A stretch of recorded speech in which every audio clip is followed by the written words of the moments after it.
Order! Order! You are an incorrigible delinquent at times. Behave yourself, man!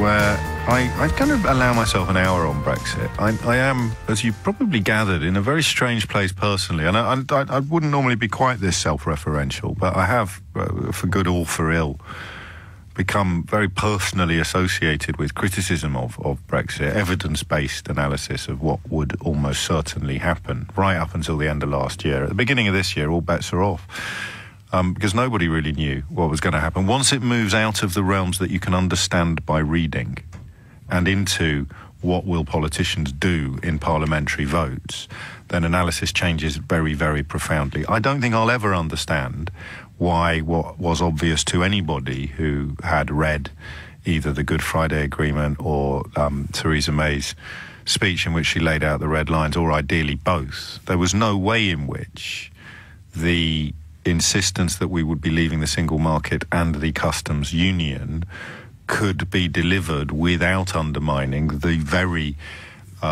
purpose of the Good Friday Agreement. There just wasn't, because you can't have two customs arrangements separated by a line without having checks as goods move from one side of the line to the other. You just can't. And yet, an awful lot of people who I respect, or certainly used to respect, still fail to grasp this most simple of points. And that's why we're in the mess that we're in, and it's why it all has utterly predictably hinged upon this so-called Irish border, which is, of course, a British border in Ireland. Dominic Raab on the Today programme on Radio 4 this morning was lying through his teeth about the European Union somehow leveraging the United Kingdom into this situation in order to keep us in the customs union. The reason why the so-called backstop would extend customs union retention to the whole of the United Kingdom is because we asked for it. Just pause, all right, because this is really important. I can sit here sounding all arrogant and patting myself on the back and saying, I told you so, and I am going to stop doing that because there's no pleasure in it whatsoever. But Dominic Raab this morning said things on the BBC that are categorically untrue, and yet again went unchallenged. And this is by no means confined to criticism of the BBC. It happens here all the time. You and I know, because we've been paying attention, that what the European Union originally wanted was for the Northern Ireland part of the United Kingdom to stay in the customs union, so that there would be no need to check goods moving from one side of that border to the other side. If they are part of the same customs framework, there is no need for checks. So the original arrangement for the transition period would have been, under the terms of what never actually made it into the withdrawal agreement, because we rejected it, we being the United Kingdom's government, of which Dominic Raab has until recently been a part, that there was no desire on the part of the European Union for the whole of the United Kingdom to get that status, because it does actually allow a form of de facto membership to persist without the responsibilities and the payment that membership would involve. So the European Union said, let's just keep Northern Ireland in the customs union and then we won't have a problem at the border. And the United Kingdom said, no, we can't do that. Now, again, I'm open to correction on this bit. My understanding is that the DUP, upon whom Theresa May relies for her parliamentary majority as a result of the general election she called in order to increase her parliamentary majority, which in the event actually decreased it, there's no way the DUP would countenance any arrangement that saw Northern Ireland abiding by different laws, or in this case trading arrangements or customs agreements, from the rest of the United Kingdom. The DUP, of course, are monstrously hypocritical because they positively revel in Northern Irish people having to abide by different laws on, say, abortion from people in the rest of the United Kingdom. So it's a red herring, but it's a relevant one because they had the power, as a result of that disastrous general election called by Theresa May, to scupper any parliamentary majority she had. So the reasoning was, I think, the reasoning must have been, well, we need to extend it to the whole of the United Kingdom to keep the DUP happy.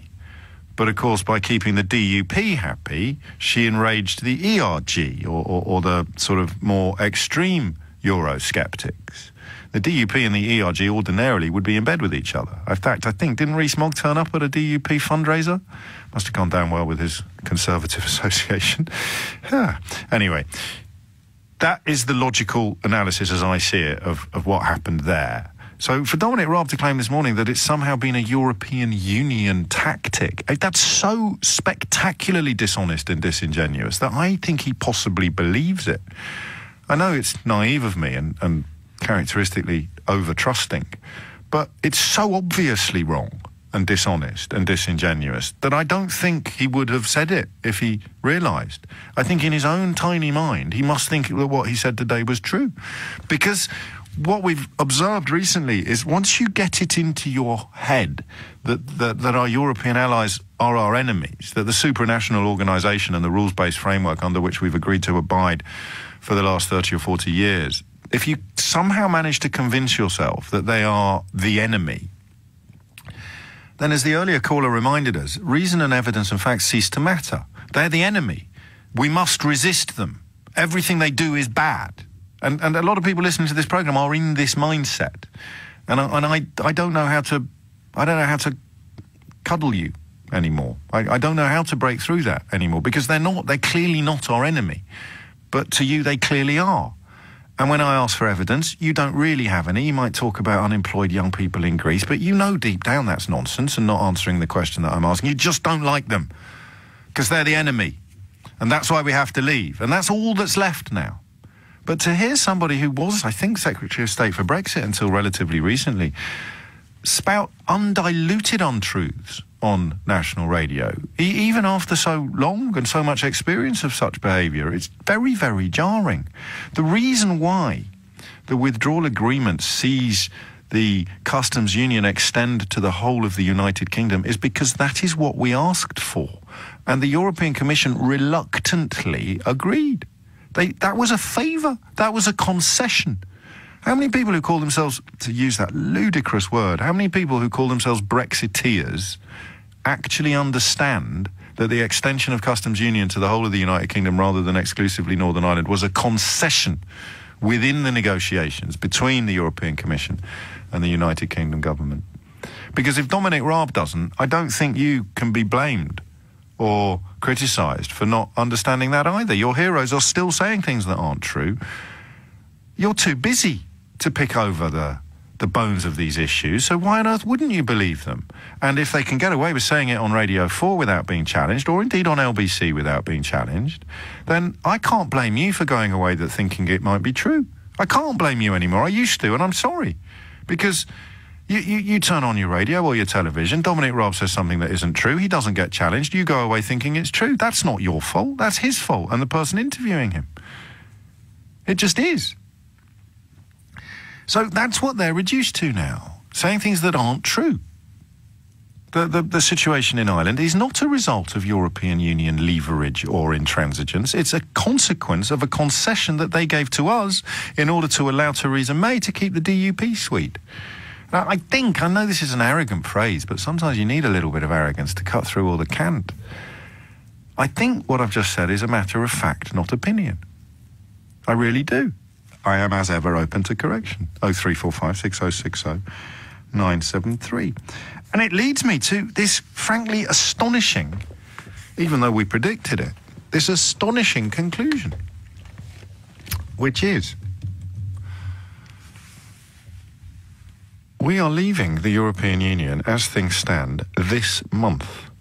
Now, I presume some people greet that statement with joy. And you will be, ha-ha, I can't wait, yes, bring it on. And again, I've failed to give you what you deserve as a journalist over the last 2.5 years because you still think this is something to celebrate. And the reason you think it's something to celebrate is you think we're escaping somehow the clutches of some malign force, some terrible enemy. And I'm not going for the xenophobia accusation here. There's loads and loads of xenophobes on your side of the argument and plenty of pants-down racists as well.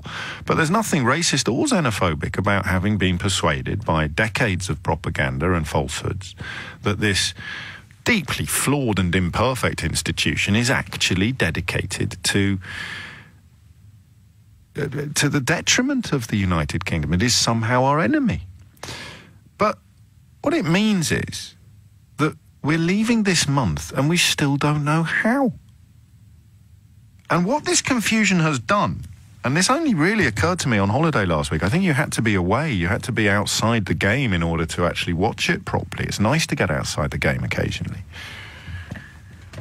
What the confusion has done, the uncertainty has done, apart from the obvious, as in scupper business plans, undermine potential economic advancements, see businesses leave, see companies plan for their departure, all of those negatives that are well recorded, and which only some of which you can pretend are to do with the decreasing popularity of diesel cars. What this confusion has done is actually, odd though this sounds, take attention away from the fundamentals of the Brexit conversation. Now, the fundamentals of the Brexit conversation, if you were to boil it down to its absolute essence, you pretend otherwise now, and people talk about abstracts and intangibles, but the entire debate was conducted on this simple premise. On one side, things will get worse if we leave. On the other side, things will get better if we leave. That's all it is. Now, you can, of course, have endless conversations about what we mean by things, and you can claim that all the things you were told would get better in the run-up to the referendum and then made you vote leave. You can now claim that you knew all along that that wasn't true and you actually voted leave for completely different reasons. But I was there. I know what the debate was about. You can pretend otherwise, but I can't, because I was there. And I don't have to retrospectively justify doing something stupid, because I didn't do something stupid. Bottom line is, one side said things will get worse, the other side said things will get better. We're now in a position, and this is what the topic of the conversation is going to be this hour, we're now in the situation where everybody agrees that things are going to get worse. Give your head a wobble. Have a think about that. Nobody is appearing on the radio or the television or writing newspaper columns claiming that things will get better. Nobody. Now, the polls are still close. You might find a 9% difference in favour of Remain, but another poll will come out usually a couple of weeks later and it will be tighter. But this is quite astonishing now. As I don't like this word patriot, because as Dr. Johnson best explained, it's horribly misused by people with very, very negative, nasty agendas. But I do really love living here. I love London, but more than London, I love the United Kingdom. My only obstacle to supporting Scottish independence is the fact that I feel at home in Scotland. I love going to Scotland. I might live there one day with a bit of luck. You know, I love the regions. I'm a very rubbish metropolitan liberal. I love getting out of the metropolis, whether it's, the obvious spots like Norfolk and Devon, or whether it's less obvious spots, like places I know well, like Kidderminster, where I grew up, and the West Midlands, the Black Country, which is, never really going to be a tourist hotspot, but it's in my heart. The old industries that kept the Black Country thriving, they're on their last legs already. Brexit's going to finish them off. And I sit here as someone who, by accident more than design, has become something of a rallying point for so-called Remainers. And I find myself pointing out once again something to you that is undeniable and obvious, but utterly, utterly baffling. Nobody now is arguing that things are going to get better.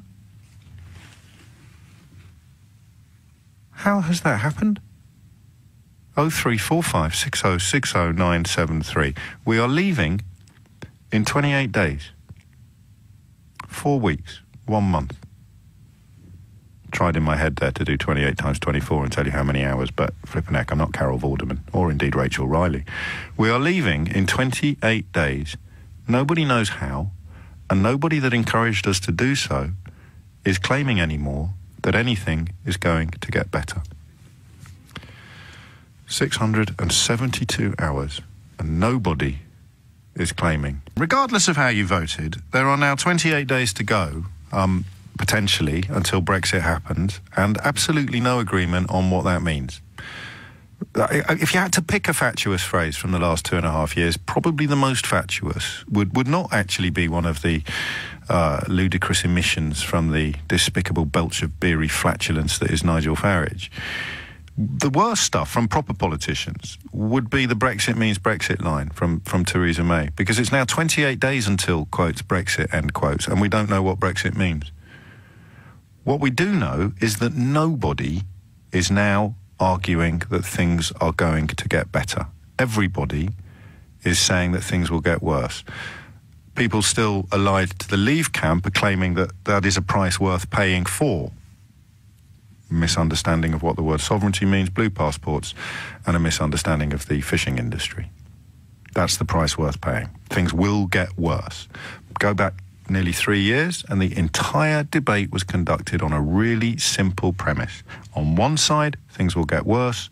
On the other side, things will get better. What's happened? With 28 days to go, how come, in your view, as a Leaver or a Remainer or someone who remains ambivalent, how come, in your mind, nobody now claims things will get better? I'll just play you a quick clip from Viviane Reding, who is a former member of the European Parliament. She's a Luxembourgish politician.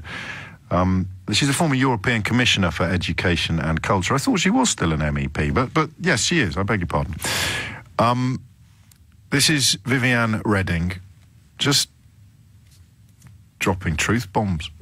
After 18 months of political denial, the UK has finally accepted the 3 divorce conditions. And now everybody knows what Brexit really means. Brexiters promised £350 million a week to their citizens. Instead, they have to pay billions of euros. They promised economic benefits. Instead, the pound and the British growth are at their lowest. They promised sovereignty. Instead, the government is at the mercy of DUP at home and of trade partners abroad. They promised global Britain. Instead, they got a lonely Britain. They promised to take back control. Instead, they are spinning out of control. I am saddened that British people have fallen victim to political crooks, and that the result is a divided and weakened UK. Fortunately, the European family is united after the Brexit wake-up call. And fortunately, the citizens' problems found a positive solution in the first part of this. That was about a year ago. It was obvious then to people like her, as a former member of the European Commission, where we would be today. But still they said things like they'll blink at the last minute. Or what does it Andrew Bridgen say? It'll go down to the wire, and that is why the wire is there. Oh, and by the way, I'm English, so I'm entitled to an Irish passport, and despite spouting such utter nonsense, I'll be back on your radio tomorrow. Phew.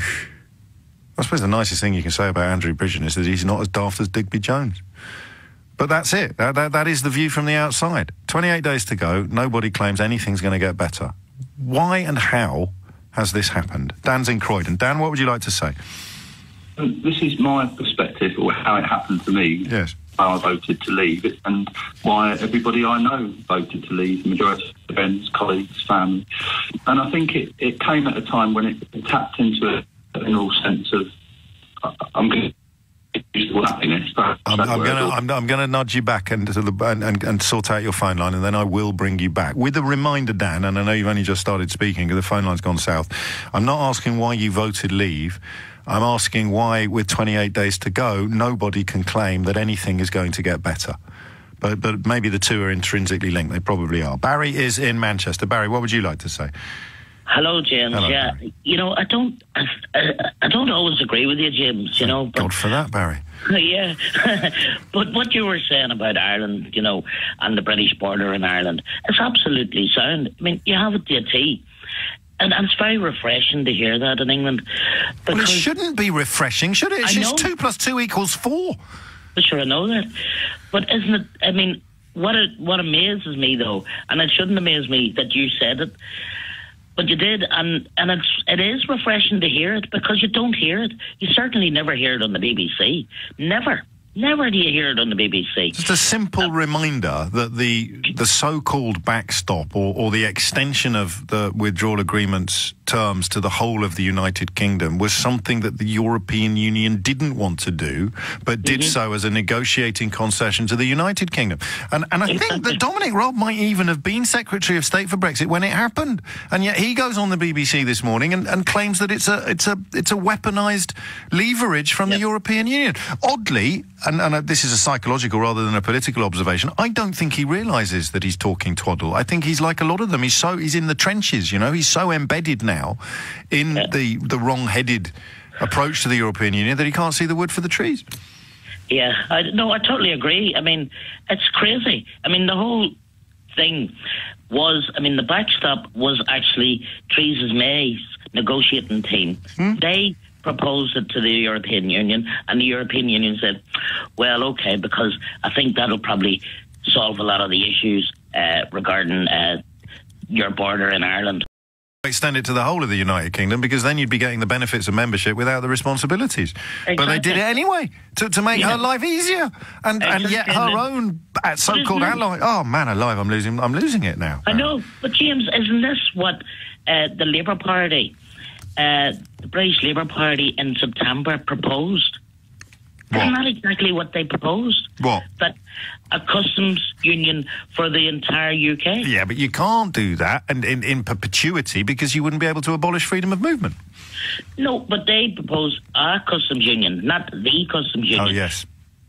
You know, and that's what they proposed. And when Jeremy Corbyn and his team were in Europe there last week, the European Union representatives spoke very clearly to all the British media and said that they were very receptive to... Well, that's not... we may have slightly misremembered that particular encounter, or we may remember it slightly differently, but the requirements of customs union, whether a customs union or the customs union, speak to and/or freedom of movement and negotiating independent treaties. There is a way through it, but it is not a way that allows the abolition of freedom of movement, under my understanding, which could be wrong. But as you point out, my understanding of what's happened in Ireland is categorically not wrong, which makes it all the more baffling and frustrating that prominent politicians still appear on public platforms, unchallenged, saying things that are demonstrably untrue.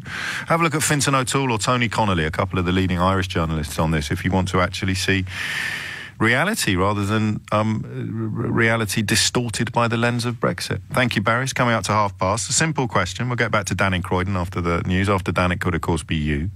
How do you account, however you voted, how do you account for the fact that with 28 days to go, nobody is now arguing that things are going to be better? From Michael Gove and Boris Johnson right down to die-hard Remainers like myself, everybody now is describing detriment, damage, and in some cases disaster. I just want to know how you think that has happened. And I don't think you're allowed to blame it on George Soros, because we are at least close to being grown-ups on this programme. Brexit means Brexit, she said. With 28 days to go, we don't know what Brexit means. How has that happened? 0345 606 0973, and however you voted, how do you account for the fact that with 28 days left, none of the people who said that things would get better if we voted to leave are claiming that anything will get better anywhere? That's astonishing, and I hope we can do this in a way that does genuinely respect people who voted both ways, either way or no way, during that referendum. Let's go back to Croydon, where hopefully Dan has a better line. Dan, where were we? It's on your personal... I can't do it, sorry. Dan, mate, I don't know what's happened then. I don't know why I bother sometimes. Barry's in Salisbury. Barry, what would you like to say? Good morning, James. Hello, are you all right, mate? I'm grand, thank you. What's on your mind? There's a reason that they're not saying that things are going to be better now. Why is that? Plain and simply, they lied to us to get the vote they wanted. They didn't all lie. They didn't all lie. I've got friends and colleagues who voted leave. I've got friends and colleagues in this profession and in politics who were in favour of leaving, and they were not all liars. I'll take that on board, James. Okay. But the big hitters that were out for leave, the £350 million for the NHS, etc. Yes. Things are going to be great. Trade deals would be easy.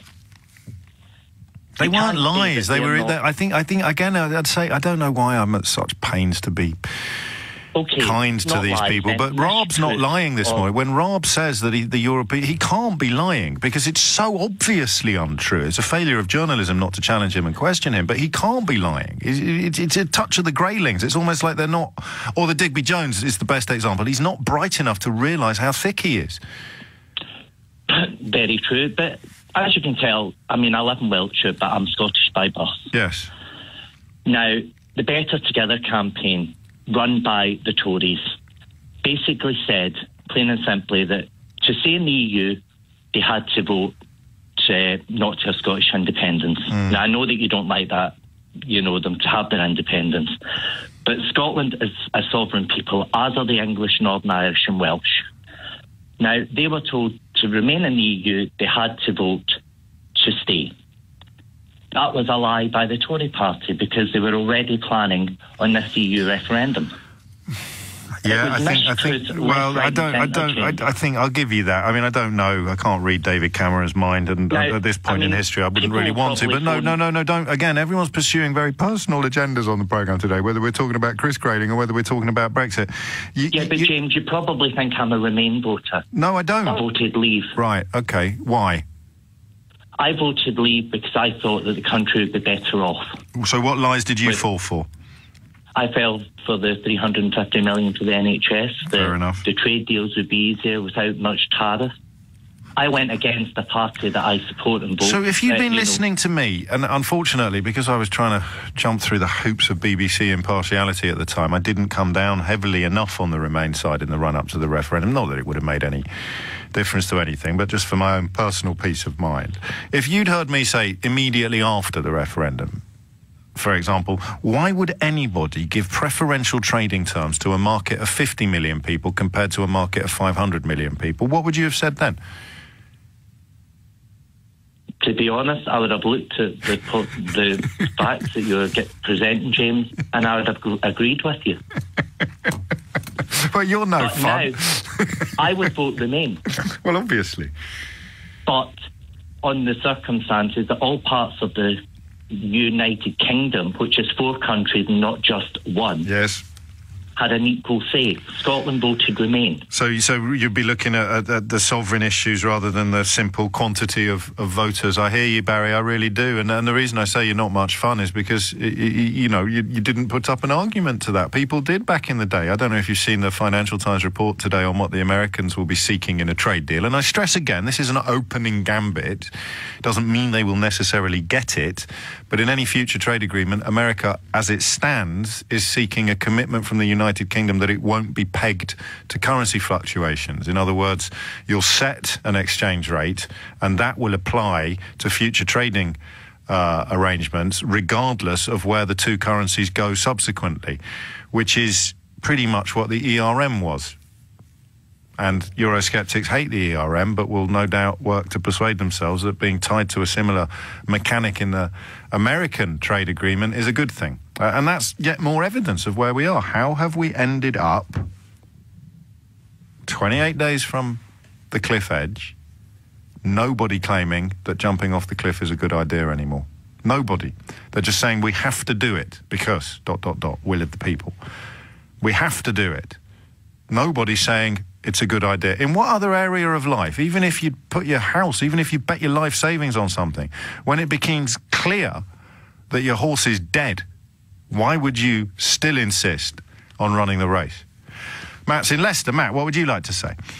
Okay, so your question is, how do we end up 28 days before cliff edge in this situation? And as you say yourself, on a regular basis, it's a failure of the media. Is it that simple? It's a continuing failure of the media.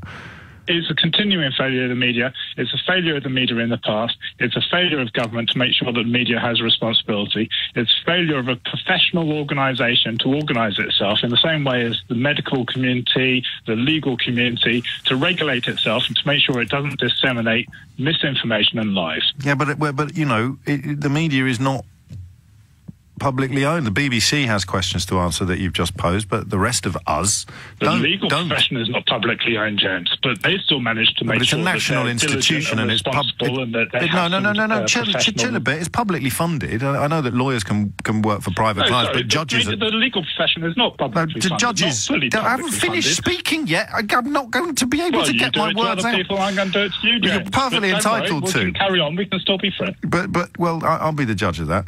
But the judges, okay. the judges. Well, from my perspective, all right, mate, that was fun. James is in Notting Hill. James, what would you like to say? Well, first of all, I'd like to thank you for being the voice of reason. Secondly, I'd like to point out that you're wrong. I'm looking at my screen, an article from yesterday's Telegraph. Britain's economy is set to boom and become the largest in Europe because of Brexit. When? So, yesterday, 28th of February. When? No, I don't believe a word of it.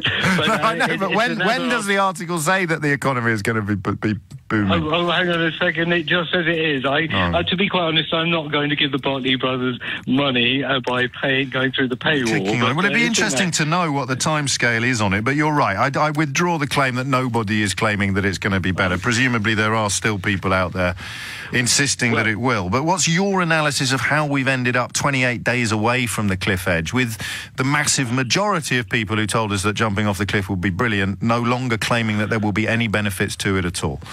Well, that's a mystery. It's somewhat of a mystery, but the thing that I wanted to address is how the Leave side seems to be reacting. I'm seeing on Facebook that there are targeted messages going out.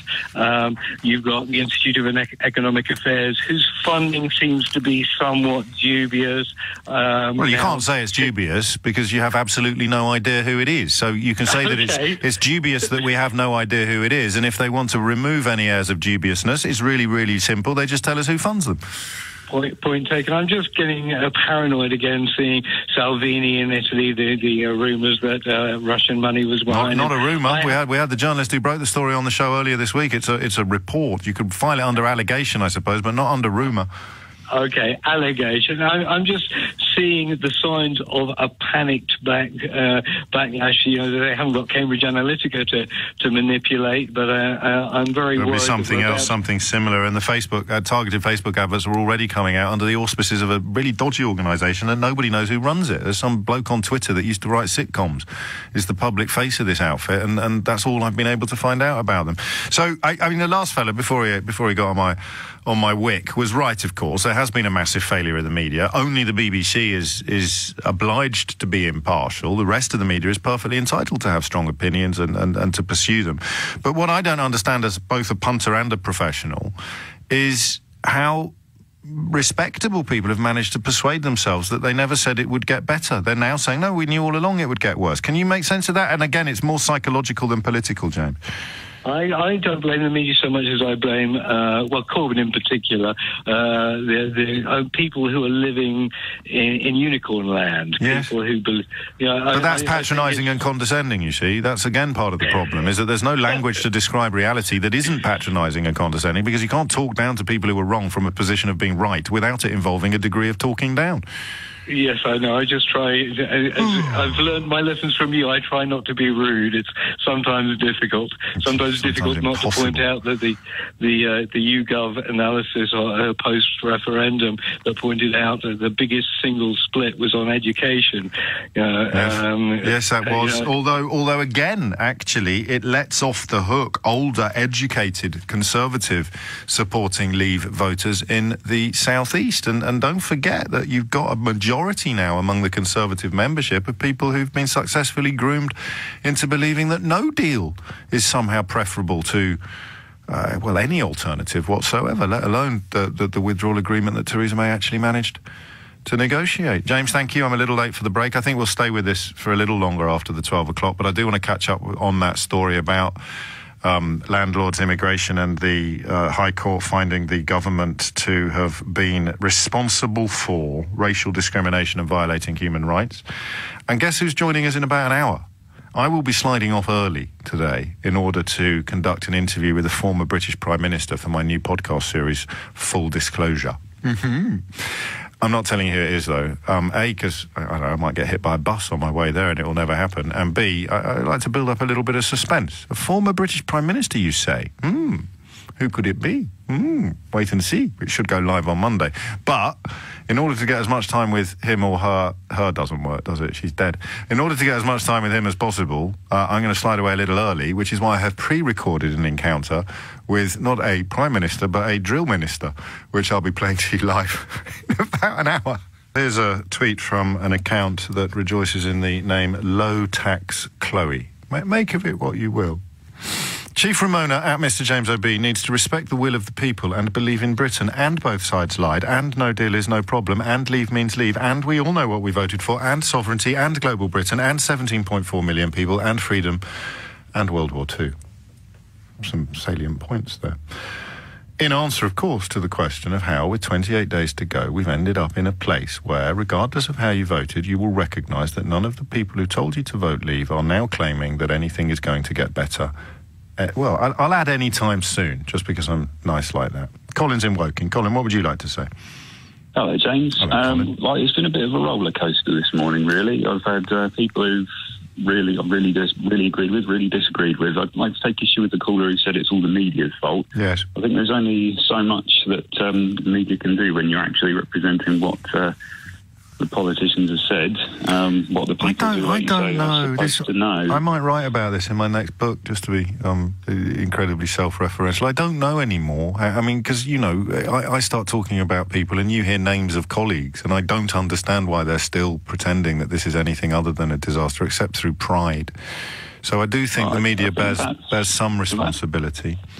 I think that's what it comes down to. I think both sides knew that there were going to be downsides, but Leave had to sell it on the basis that things were going to be better. But after it all went through, there was a bit of, actually things aren't going to be quite as better as we said it would be. And then basically it's just turned into a big long game of chicken. And when they say, you know, the EU will blink, what they mean is they hope someone will blink so they don't have to. But the problem is they're playing this game of chicken. They've got a lorry going ahead against another lorry, and the problem is they're not actually in the lorry, they're controlling it 500 yards away. They're quite happy, they're quite safe, they've got enough to keep them going. Well, this is the ultimate irony of being in the position that people like me have found ourselves in, is that we're going to be okay as well, as sort of metropolitan liberal elites are going. We're going to be damaged and affected, but we're not going to be hit anywhere near as hard as, for example, somebody working in the supply chain for Honda, or somebody working in the supply chain for Toyota, or somebody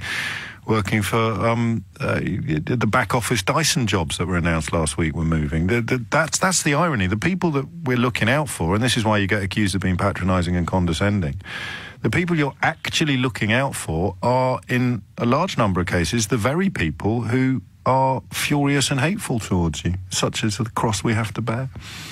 And that's exactly it. And, you know, that's the problem, is like you say, with the average person who's working 60 hours a week to feed their families, we can't realistically expect someone like that to be able to keep up with every bit and piece that comes out of it, keep up with these big heady documents. I mean, there's a reason all of these... And also, the more rubbish it is, the more rubbish it is, the more seductive the suggestion of a major change becomes. And you're not that... And this is, again, perhaps patronising and condescending, but it's also true. The less likely you are, the more desirous you are of profound change, the less likely you are to look into the fine detail of the change. Someone comes along and says, massive change, you just go, rubbish life, vote for massive change. And you don't actually stop to wonder whether or not the massive change might make your life even more rubbish. That's Brexit and Trump in a nutshell. So, in your mind, because your analysis is very clever, because it actually explains why things get worse, not better, the longer time goes on. So if you're desperate for somebody to blink, then in some ways, the longer it goes on, the stronger your conviction becomes that somebody's going to blink. You don't get... Because, of course, acknowledging that they're not going to blink would involve you saying not just that you're wrong, but you've continued to double down on being wrong for 2.5 years. Simple questions like, why would anybody give preferential trade terms to a market of 50 million people compared to a market of 500 million? Japan and America, in the last 7 days alone, have both made it clear we'll get a worse deal than we would get if we were members of the European Union. And it should have been obvious all along, but people told us the opposite. But it's this blind flag waving that's got us into it in the first place. It's, Britain is great. It's the ultimate infallible everything. But the problem is that it's... And that is, again, hard to... cohesive union that's actually given us that strength. We can't just realistically expect to say, well, we're going off on our own. Britain's great, so give us everything we ask for. They've got numbers in front of them that actually don't necessarily reflect the belief that is held. And that is, again, something that's very hard to explain without being, quotes, condescending, end quotes, because what you're essentially saying is, well, all you've really got is a belief that we will defy... at best, we'll defy reality. At worst, we'll defy expectations because we're British or English. That's why. And you can't argue with that. Not in a rational, intellectual, intelligent sense. You can't argue with it. No. Because we're English. The leaders will maintain that's why everyone else will yield to us. Yes, exactly. In reality, we need to be a bit... And even the language of yielding, is so profoundly unhelpful. I mean, all of it, I must start making a list. I might do it this weekend. God, what a glamorous life I lead. Of all these milestones of understanding that people like Colin and myself do not yet understand why other people proved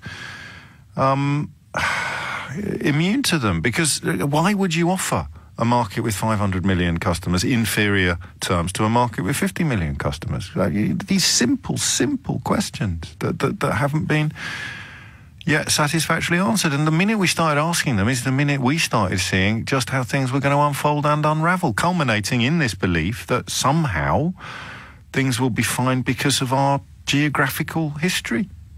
It's nuts.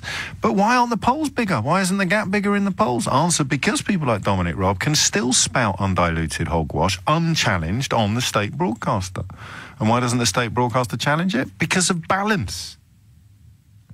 Ruth's in West Hampstead. Ruth, what would you like to say?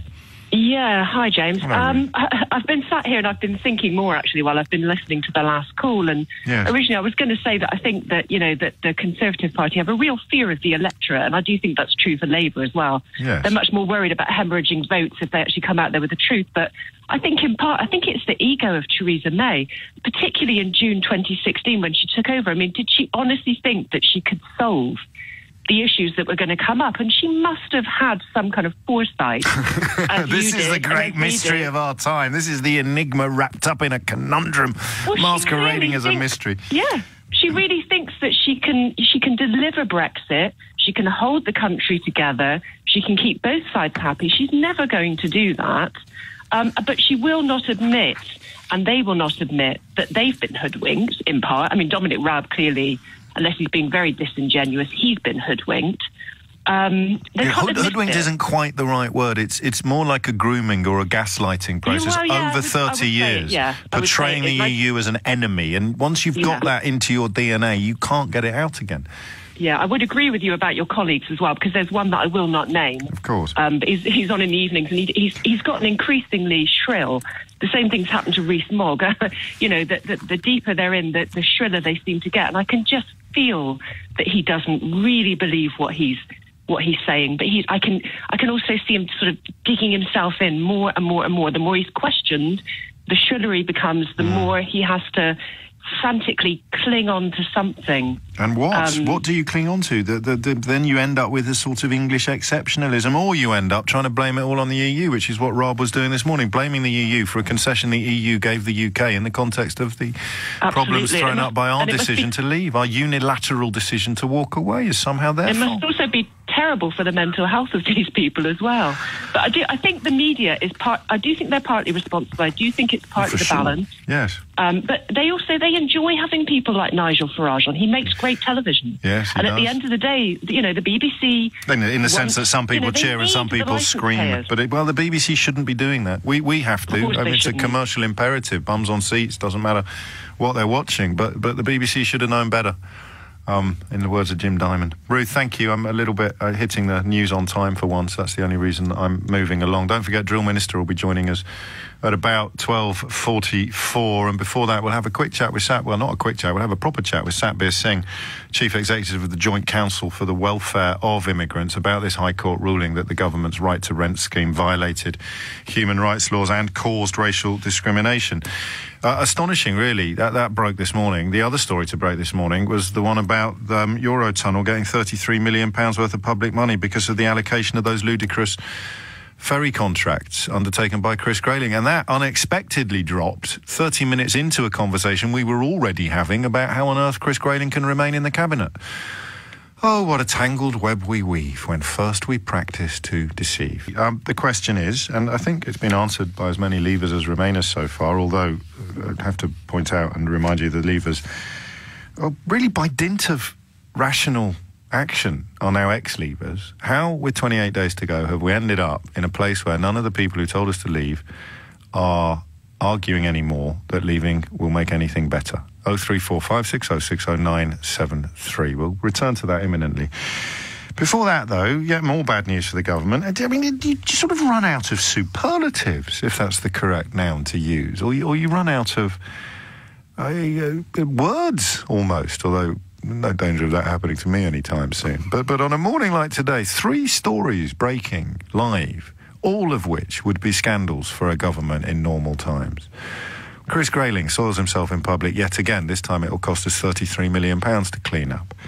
It's utterly breathtaking. And then, of course, the story about the High Court ruling that the government's own right to rent legislation, or its right to rent scheme, which required landlords to check the immigration status of tenants, is both discriminatory and in breach of human rights laws. This from the High Court. It was a case brought by the Joint Council for the Welfare of Immigrants, of which Satbir Singh is the Chief Executive, and Satbir joins me now. Why did you bring the case, Satbir? Well, congratulations, first of all. You've got a win on the board. Perhaps you could write a brief memo to Chris Grayling telling what it feels like. But why did you bring this in the first place? Well, we've been warning the government since day one of the hostile environment that a lot of these measures, including the right to rent, will cause discrimination. Our studies showed us that 44% of landlords would actually prefer to rent to somebody with a British passport. So there's straight out of the gate discrimination taking place against people prefer to rent to someone with a British passport as a result of right to rent. Directly as a result of right to rent. Because that way they can be sure that they're not walking into potential trouble. Absolutely, because landlords are threatened with unlimited fines and potential jail sentences for getting this wrong, and it's another example of kind of outsourcing immigration checks to people who are then forced to discriminate. And the High Court has taken the same view, that this causes discrimination, and if the government doesn't scrap it at this point, then we do risk a sort of return to the 1950s when racial discrimination was legal in the housing market.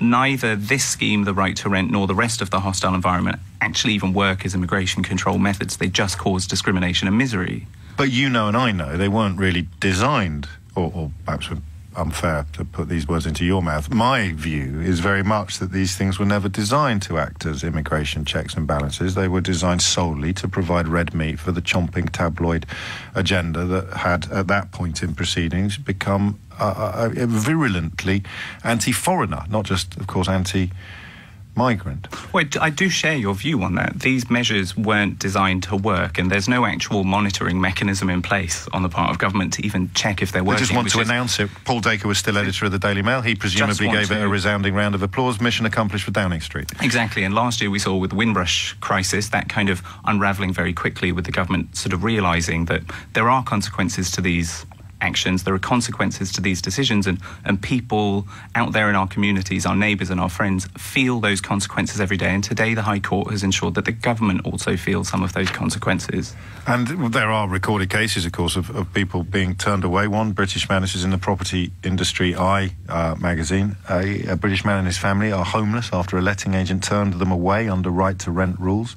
Family have the right to live in Britain but not the right to rent. William H. Brown, part of Sequence, is now seeking clarification from that. There are stories like this. This was a chap called Rory McCormick who'd put down a property in Suffolk after being offered a job in the area, doing all the things that he is supposed to do. So I mean, I mentioned a minute ago, I'm running out of words. The idea that our government brought in something that had absolutely no intention of working in any meaningful, substantive sense, but was designed solely to feed the racist agenda of the tabloid media.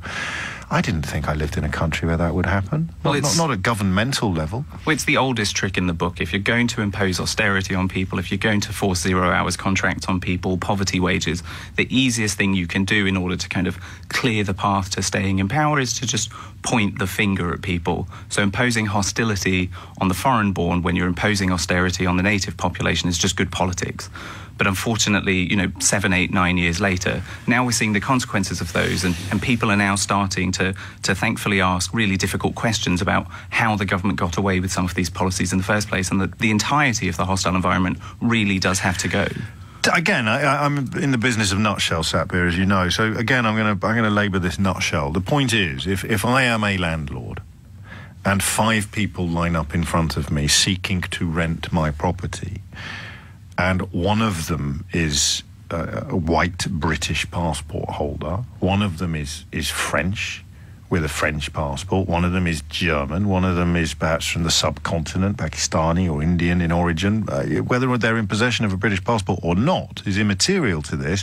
Just for an easier life, I'm going to choose the white bloke with a British passport. Absolutely. And I'm not criticising the landlords for doing that, actually, because we all want an easier life. If you're threatened with a potential jail sentence for getting it wrong and you've got 50 other things to do with your day, that's exactly what you'll do, and that was why we brought this case to the High Court.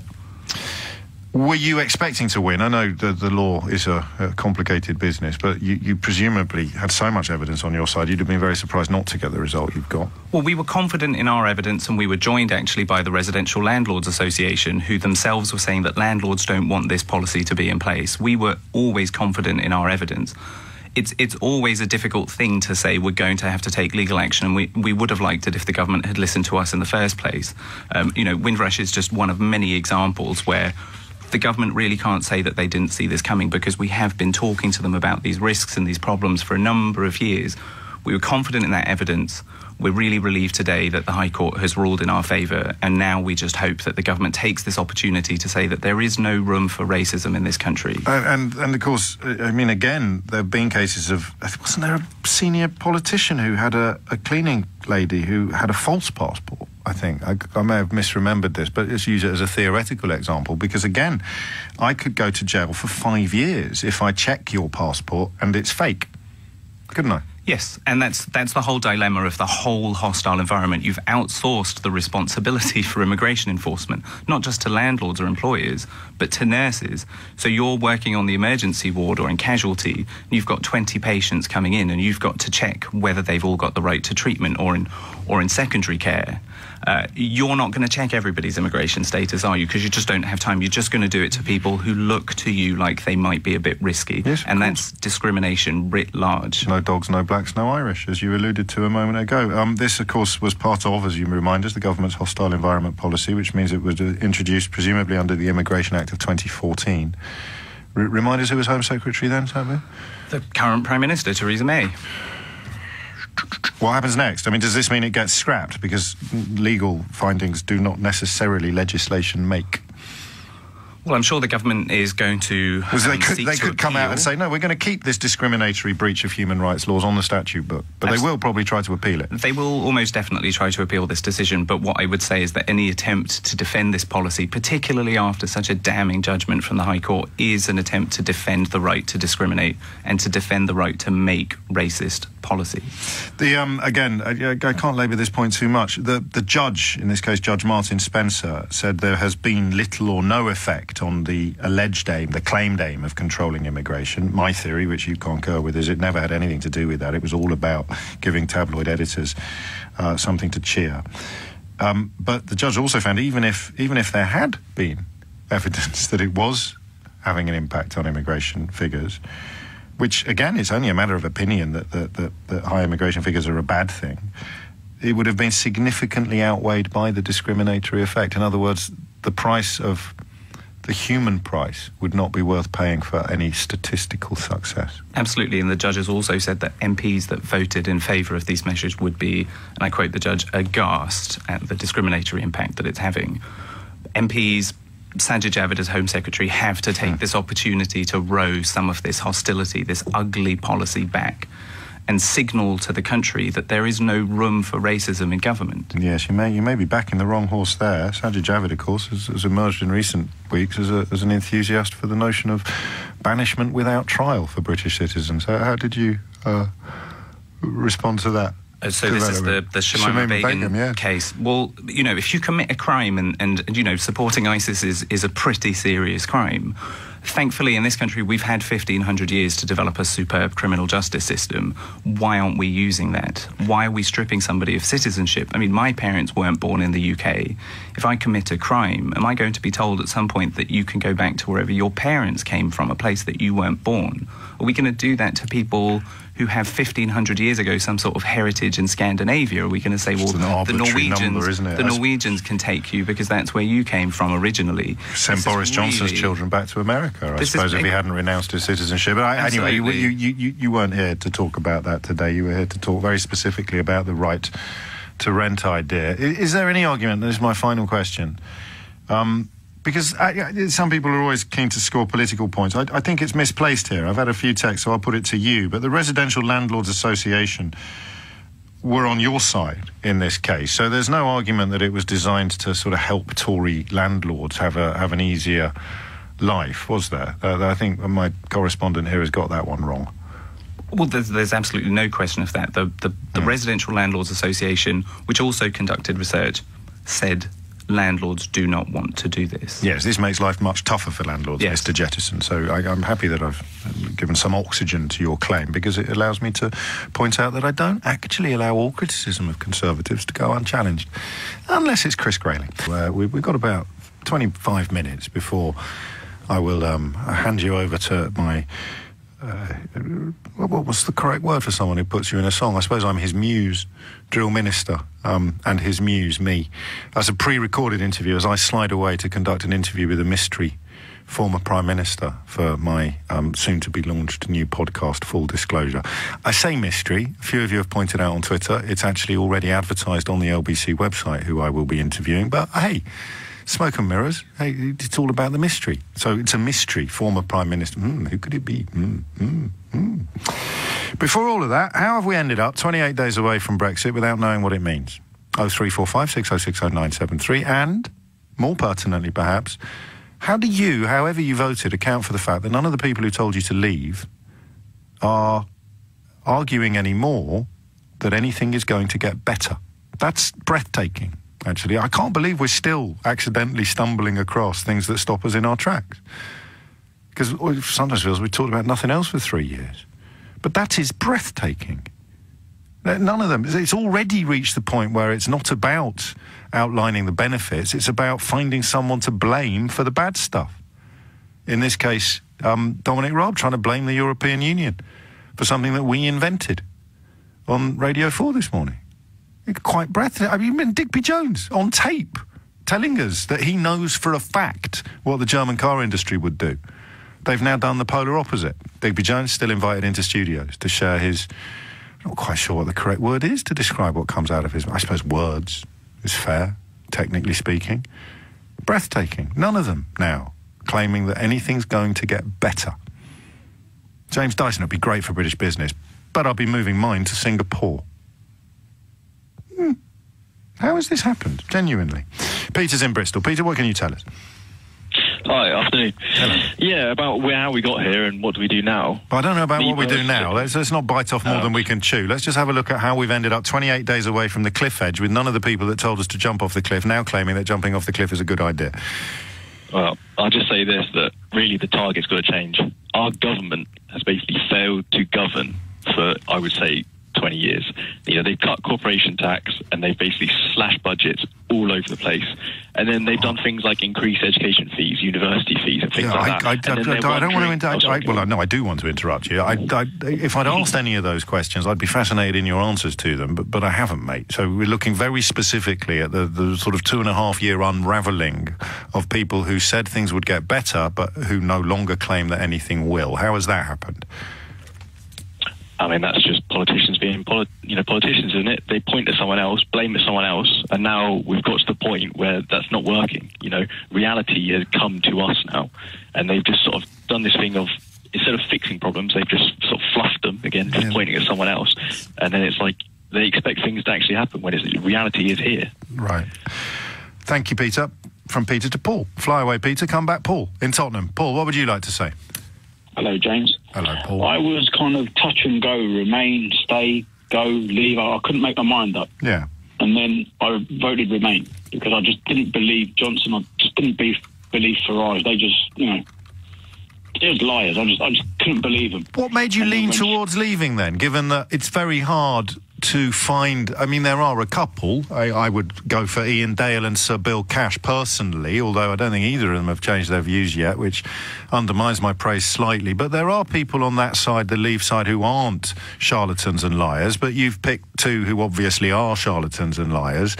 What had you leaning in their direction in the first place, if you don't mind me asking? Right, okay. My background, I'm from Cyprus.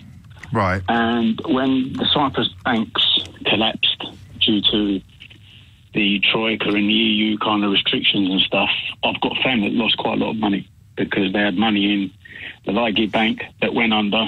And I know people lost their life savings. Yes. Which you could partially blame the EU. And also the government of Cyprus. Yeah. I mean, this was when Cyprus was bailed out by the EU, and as a result of the EU rescuing the Cypriot economy, some banks were closed and some deposits were seized. That's it. They here come on deposits, and I've got family that lost a lot. No, I mean, I get that. You're right to say that's one interpretation, because, of course, the alternative would for there to have been no bailout, which arguably would have caused a lot more problems for a lot more people. But I'm interested in you, not in them, so that's a perfectly valid reason to have flirted with leaving. That was my reason for flirting with leaving. Yes, fair enough. And then I thought, actually, I need to do what's best for me and my family, and kind of, and I voted Remain. But then what kind of made me think I've done the right thing was the day that Farage, he spouts it now. He tells you, 25 years I've campaigned to get out of the EU. Yes. So this is his lifelong achievement. And what does he do a week after? He resigns. Yes. He heads for the hills. You need to make some money. Yeah, but I think he's made a lot of money if the 24 minutes after 12. Hey, guess who wrote this on the 4th of July 2016, Paul? Honestly, we must be brothers from a different mother. I wrote on Twitter, Farage will be back, not as quickly as last time, but he needs to distance himself from the reality of Brexit so that he can claim betrayal later. 4th of July 2016, a week after the vote came in, I called a weaselly little person absolutely bang to rights. I'm sure you did. He made a lot of money. Well, I don't know about that. I mean, that's why he'd want to give up politics. So now, when I ask you, how come none of them are claiming anything's going to be better anymore? They're just bleating about the will of the people or going on weird sponsored walks. Why are none of them arguing that things are going to be better? How has that happened? Because they're not. It's just a complete disaster.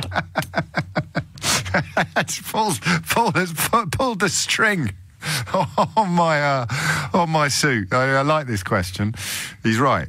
Why is no one arguing that things are going to get better? Because they're not, James. Could they have done? Yeah, kind of, maybe. If we could have stayed within a customs union, then we wouldn't have been able to negotiate independent trade. Or if we could have stayed within the single market, then we wouldn't have been able to abolish freedom of movement. So as soon as she committed to leaving the customs union and leaving the single market, all of this became inevitable. And again, although it sounds, I'm not sure, given the weaponisation of freedom of movement, and Paul brings the despicable belch of beery flatulence back to our attention, and we need to remind ourselves of that utterly disgusting Nazi-echoing poster, the Breaking Point poster, showing people walking away from a war zone towards safety, as if that is something that we should be frightened of and dismissive of, and whether or not it contributed to Thomas Mayer reaching his particular personal breaking point later that day, we will never know. But it certainly brought racism back into the mainstream of public discourse in a way that I didn't think I'd see in my lifetime. 12:26 is the time. Richard is in Margate, the heart of Brexit country. What's your answer, Richard? Okay, I don't think things will necessarily get worse, but I believe that because I think we're going to really significantly change how we measure success, and we're going to have to revise our expectations downwards. You're being a little sophist. What's the adjective for sophistry? Sophistic?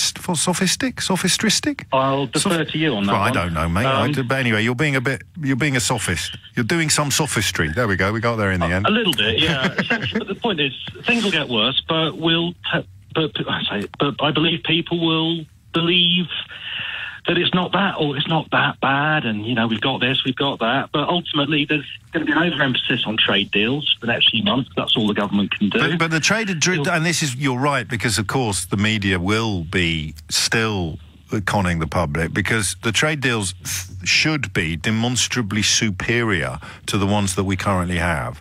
And they won't be. They're just going to get rolled in glitter. But they're going to start... We've got a trade deal. Ha-ha! Suck on that, Ramonas. We've got a trade deal. It's demonstrably inferior to the terms that we already enjoyed with that trading partner as European Union members. Or... Yeah, but it's you've got sovereignty. Doesn't matter. You've got a trade deal. Yeah, you're right. You're right.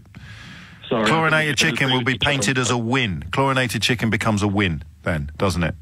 Pretty much. But, I mean, I've moved to this area quite recently, and it's terrifying. It's absolutely terrifying, the narrow-mindedness of some of it. And I'm not going to start doing that because it's the liars, not the lied to, as you've said before in your show. But honestly, I think people will adapt, and the only way to adapt is by accepting less.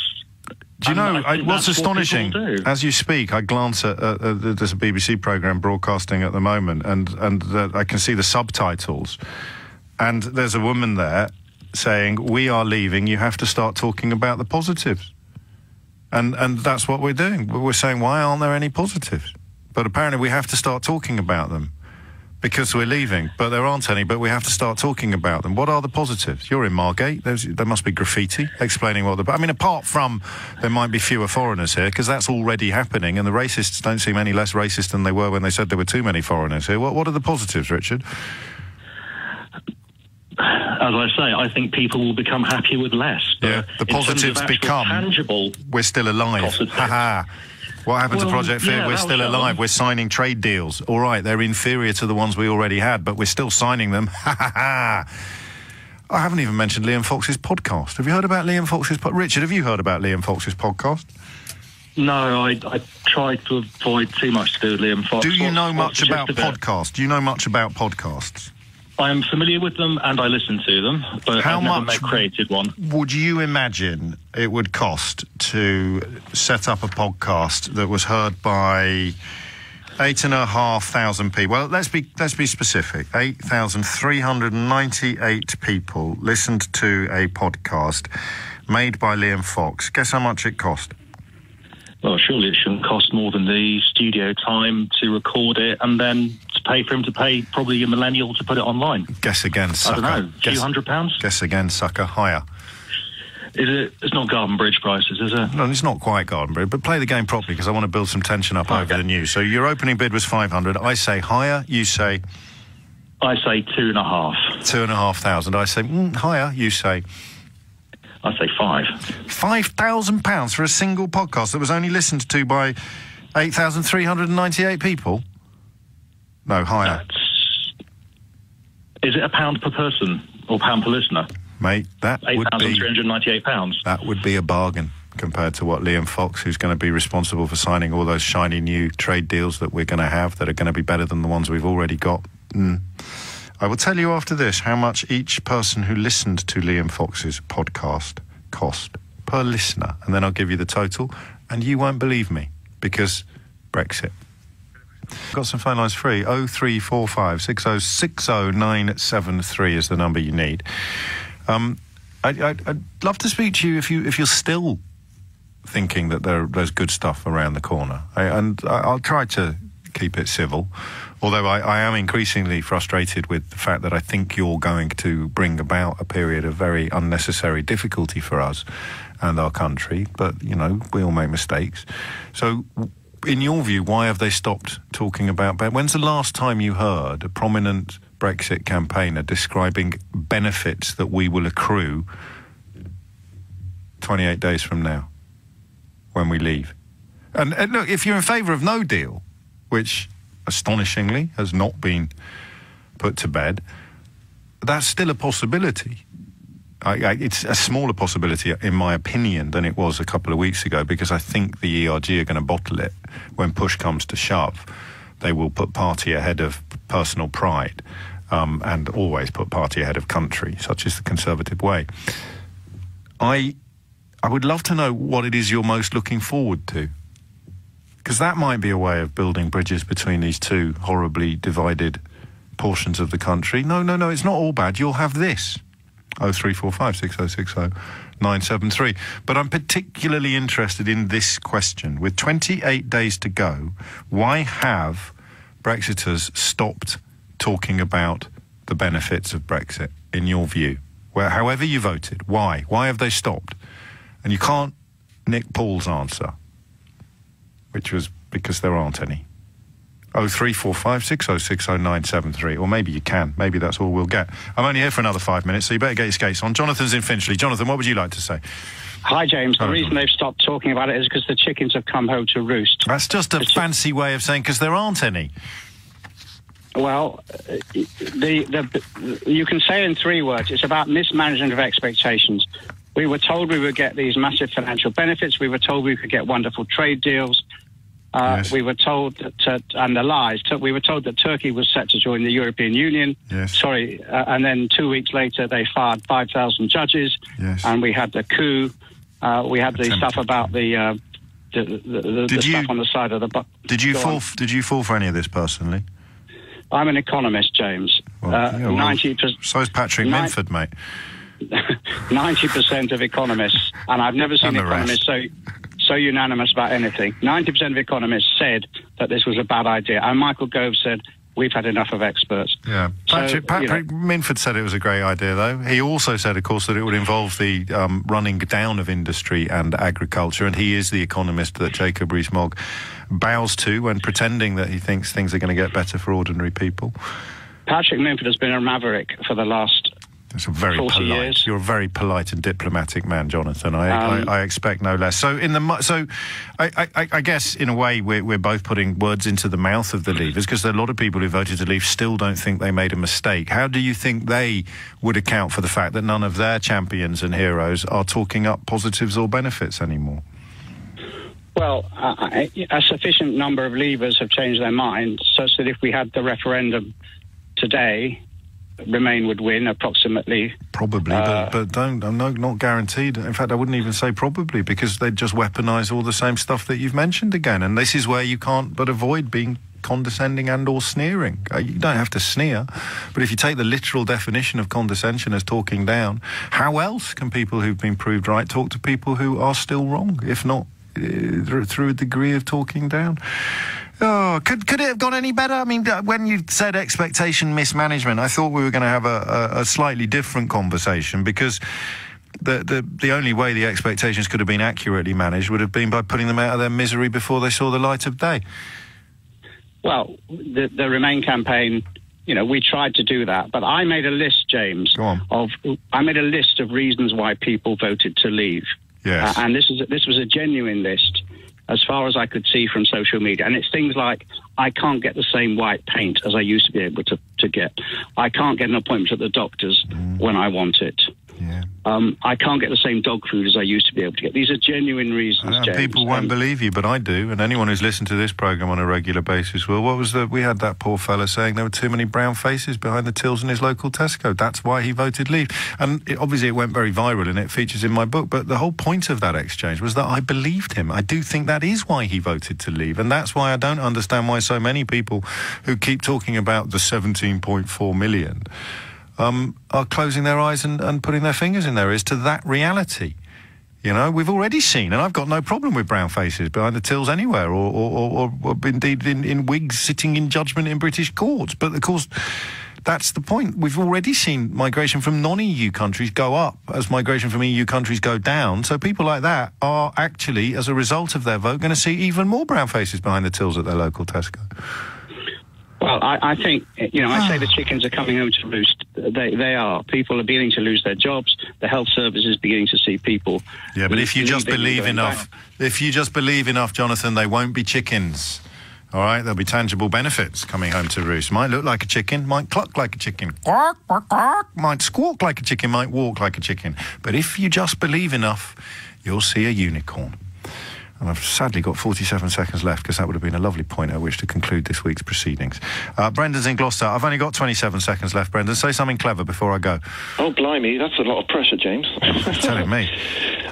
Look, I was hoping to hear a reason for me to say, actually, this is a great reason for us to leave. But no, it's all cult behaviour. It is and now. The behaviour of everyone that's pro-Brexit now is just cult behaviour. We're going to go down. We're going to go down.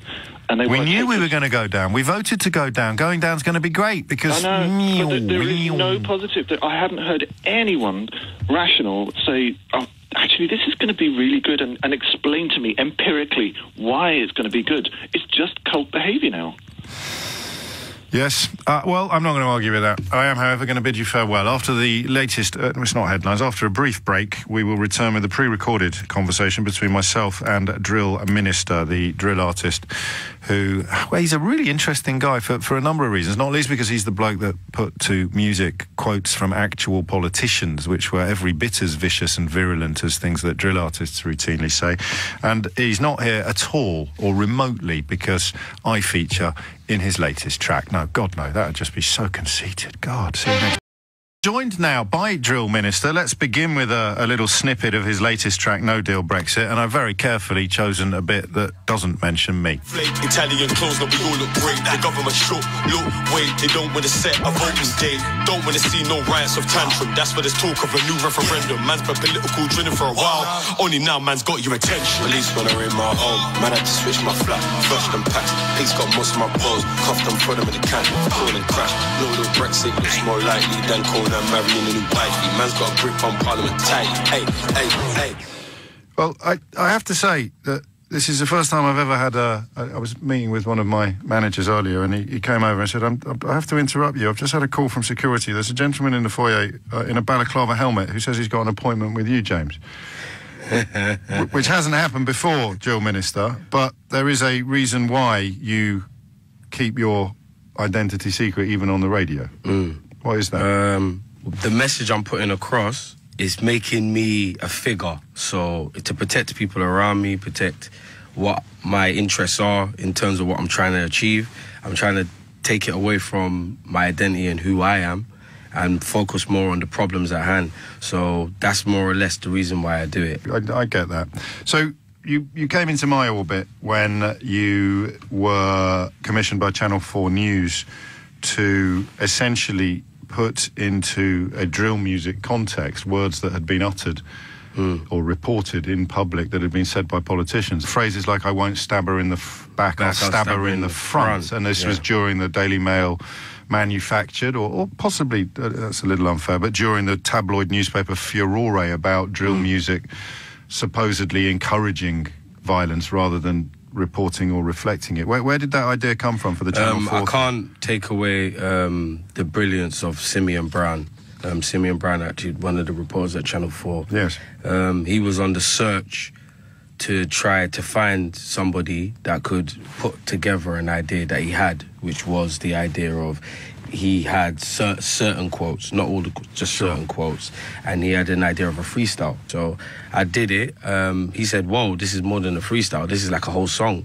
Then he took it to Channel 4. It was just like maybe what we would call in music 16 bars, like 30 seconds. Sure. And then they were like, whoa, we need a full song of this, and we'll shoot the video.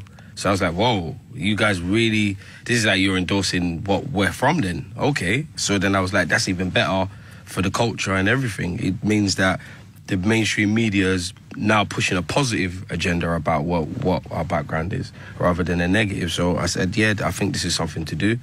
I did it. I didn't expect it to go worldwide viral and all this and all of that type of stuff, but I guess that just comes with the territory. Right, it does if it's good or if it's arresting enough. Because there are two things going on. On the one hand, you're pointing out that a lot of the pearl clutching and the moral panic surrounding drill music was clearly misplaced because the specific words themselves used in other contexts didn't generate anything like the same levels of panic.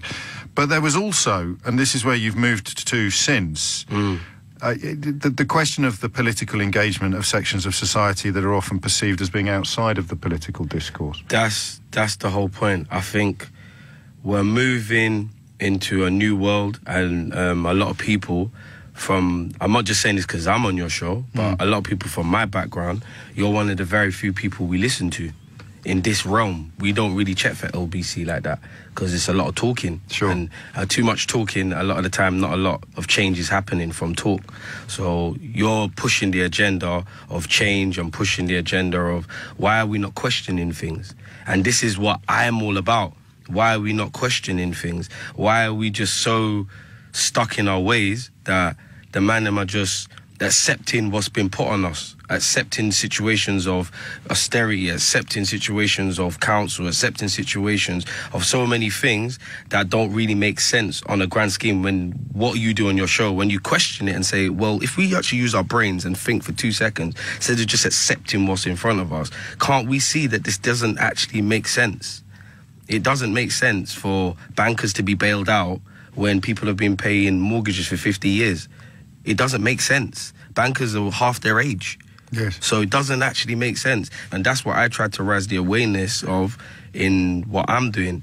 You get me? And most obviously, I suppose, in the context of the generational gulf, then Brexit, yeah, and the new track is called No Deal Brexit. But I don't imagine Brexit is a particularly common topic of conversation among you and your peers. Do you know what? Go on. I don't want to say that I'm some music messiah, but it wasn't until I came onto the scene. Okay. It is now. Brexit is the talk of most of the artists within the scene now, because these are topics that before the community was shying away from talking things about that are really hurting us. So we'll glamorize it with guns, glamorize it with jewelry, glamorize it with a lifestyle that we want to attain but we're not living, but the real reality people were really kind of shying away from. Oh, that's interesting. But now I think once they've seen Rod, you know what, Drilly's actually just standing up and saying, Raw, how come them man are trying to cut man's mum's rent? Yeah. And he's just speaking up. Now people want to speak up. Everybody doesn't want to be quiet now because Brexit, what a lot of the youth, when I didn't bring it to the domain of youth, when it wasn't in that world, people would just say, oh, that's just a buzzword. We don't even know what it means. So politics is reality, actually, even if it doesn't feel like it. It feels like it's something that old people are talking about on the telly. Mm-hmm. And Drill's traditional territory had a degree of fantasy attached to it. There was a massive degree of fantasy, because if everybody in Drill and everybody's taking words literally of what everybody's saying, then why are we listening to Shakespeare? Why are we reading so many things that build our minds? These are things to create a space in our mind, from like reading a book. That's what music's meant to do. You're meant to build the imagination in your mind, hearing the music, and build the idea of what you're hearing. Or the video's meant to put you in this space for 3 minutes. It's just 3 minutes on YouTube. That's why when the police are banning 3-minute videos, I don't know, like, is it Momo more of a problem than Drill music? Oh, I don't know. There's a good piece today suggesting that Momo is a massive media confection as well. But here's my problem, and I don't think you're going to be too shocked to learn that drill is not a genre with which I'm overly familiar. In that some of the tracks that the police were concerned about were describing real crimes that had happened, or were pursuing real vendettas between gangs in a way that isn't simply reflective of what's going on. It is potentially provoking or celebrating crimes that have occurred or will occur. That's where I think we touch into a touchy subject, a touchy place, even for me to talk about. Sure. Because because you could paint a target on your back. Not just that. Not just. Yeah, of course, I could speak out of turn, whatever. But on the sense of there's yin and yang. We all understand this. You need the bad drill, otherwise, how you can have the good drill? What is good drill then? How do you define it if you haven't got the bad to go by? The same way we have different levels of what people like in terms of sexual desire, all sorts of different things. There's different levels. There's guys that are into licking toes. Do you know what I mean? Yes, there's different levels. I know, but there's different levels of the thing. Do you get it? Well, what you're describing is a whole orchestra rather than just having one section. You can't have the brass band. You need the saxophone guy. You need the violinist. You need everybody. So what I always say to people is, people always say, but Julie, you're so different. You paint a different narrative, you paint a different picture. Why can't there be more like you? And I say, nah, because if there's more like me, there's no me. There has to be everything. I get that. Not everyone would agree with you, but I think everybody can understand the argument that you're making. The problem perhaps becomes, and again, I'm conscious of not wanting to sound too removed from your lived experience. It must be very hard for you to persuade people who listen to drill that politics can make any difference to their lives at all. It's what I found particularly that's the whole encouraging about the latest track was this idea that your concern is clear, your passion is real, and yet the idea that a politician can effect a meaningful change in the lives of the people that either make or listen to drill music is a very hard message to sell. That's why I'm so glad you said that, because this is my job. It gives me a job to do. If the youth on road know Rick Ross, and they know, like, I don't know, what's my man's name, Dizzy Rascal, or they know Giggs, and they know those names more than you know Reese Mogg, and more than you know Diane Abbott, there's a massive problem going on, my brother. Why? Because Giggs doesn't decide how much electricity can go into your mum's meter, but Reese Mogg does. So the fact that these men can walk around daily with their name not being highlighted, them not being exposed for who they are, what their real values and what they're really trying to do to the communities is my job. It's my job to highlight who these people are. It's my job to make the community, make them not famous, but infamous. But a lot of the time, when I say the real problems, them men are not ready to handle the real problems. You want to talk about the bigger things that look good for the media and the papers. You lot are talking about, but there's bare stabbings. There's so much negativity coming from those areas, but you're not talking about investing in those areas. And when I say investment, I don't mean about putting some community centre and man them are playing basketball, because that's not going to stop nobody going out there to go feed their mum and go sell some drugs. At the end of the day, if your mum's electricity meter is off and you've got candles, you're going out there to sell them drugs, my brother, because there's no one in school giving you that money to go put on the mum's electricity meter. And that's the reality that no one wants to talk about. The same way when I'm going on shows, I'm saying, yeah, but you're telling me this, that, and why universal credit's good, and why the government's doing this, and why they're doing that. But at the end of the day, when I go home, the woman's still selling her body to feed her kids, and I see it every single day before I go to top up my electric key. So what is your answer for that? And these Reese Moggs and that, these man that you're there chilling in Chiltern House or wherever it is, or Soho Farmhouse, and you're doing all these type of livings, you man are not seeing that woman selling her body because she's so far removed from you. You don't have to accept it exists. Politicians, if you lot want to stop Skendo and AM from talking like this, you want to stop the content being like this, why don't you do Celebrity Get Me Out of Here, come live in the same blocks, in the same hood of all these people that you're talking about, film it for 1 year, live on universal credit, and Reese Mogg, come live on universal credit. If Reese Mogg lived with Drilly for 1 year, his whole perception on drill music, the hood, what poor people are about would change. This guy would be making real changes in Westminster. Tell Reese Mogg, come live with Drilly for a year. Stop all of this talk with the posh talk. Come talk with the man in the hood, and come, let's see how he's living it, innit? Well, what's the plan then? The plan is to make a real change by shocking people, innit? Shock factor and fighting fire with fire is what works. I heard a man from Feltham telling me, yeah, this music's making bare kids coming to the jail and blah, blah, blah, this, that. Don't you believe you man have a responsibility? Da. Yes. I said, my brother, responsibility? Do you know what country you live in? Do you know who's the president of America? Do you know what's going on nationally around the whole world? Do you know we're leaving the European Union because we don't like migrants? Do you understand what country we live in? You're talking about responsibility of music. What's my man? What planet you live in? What I'm hearing, and we're going to run out of time, I'm hearing a very angry analysis of double, triple, quadruple standards. There's mad standards. When you read about your musical genre, your culture in the newspapers, it's been looked at through a lens that is not applied to all the other things that you've mentioned, whether it be politics or Brexit or whether it be... And I think, to coin a slightly cliched phrase, you're just looking for a level playing field. DrillMinister, it's been a pleasure. We should do this again. Oh, 100%, man. Seriously, and thank you for the mention in No Deal Brexit. It took me by surprise.